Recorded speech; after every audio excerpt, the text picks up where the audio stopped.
Marcos e sua conexão com os apóstolos.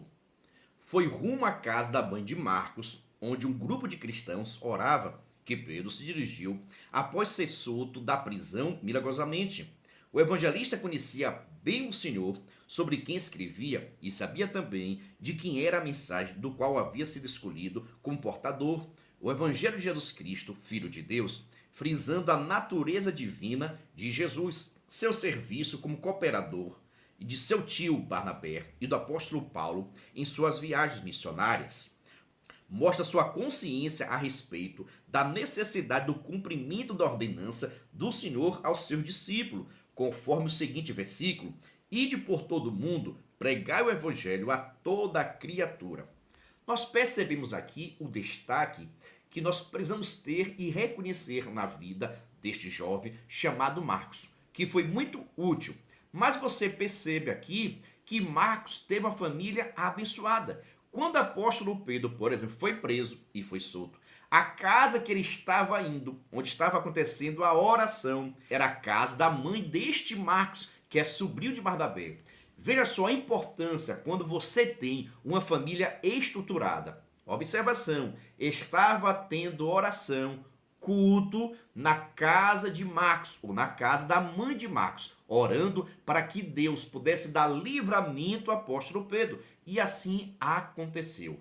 Fale aqui agora com os seus alunos sobre a importância de nós termos uma família abençoada, uma família que gosta de oração.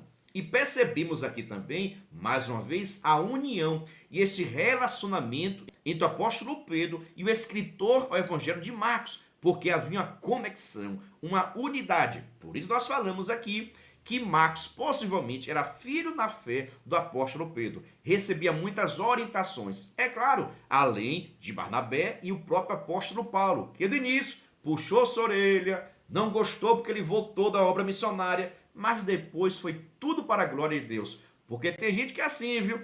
Começa às vezes vacilando, fazendo algumas coisas erradas, e a liderança precisa puxar a orelha, chamar a atenção, mas também depois se torna um grande homem de Deus. A Deus toda a honra, a Deus toda a glória. Vejamos aqui agora. Seus escritos, Marcos demonstra a importância de anunciarmos a palavra. Tanto que, com frequência, ao citar os milagres de Jesus, os discípulos realizavam, Marcos também destaca que eles pregavam e ensinavam a palavra, que os apóstolos tinham como missão pregar, que os discípulos foram enviados por Jesus, de dois em dois pregando arrependimento. Os 12 pregavam ao povo que se arrependessem, e os discípulos pregavam por todas as partes. Assim, fica evidenciado que apenas receber o milagre do Senhor aqui na vida terrena não é o mais importante. Precisamos nos tornar também as suas testemunhas quanto à salvação eterna. Um leproso curado começou a pregar. O endemoniado gadareno, após liberto, começou a anunciar em Decápolis.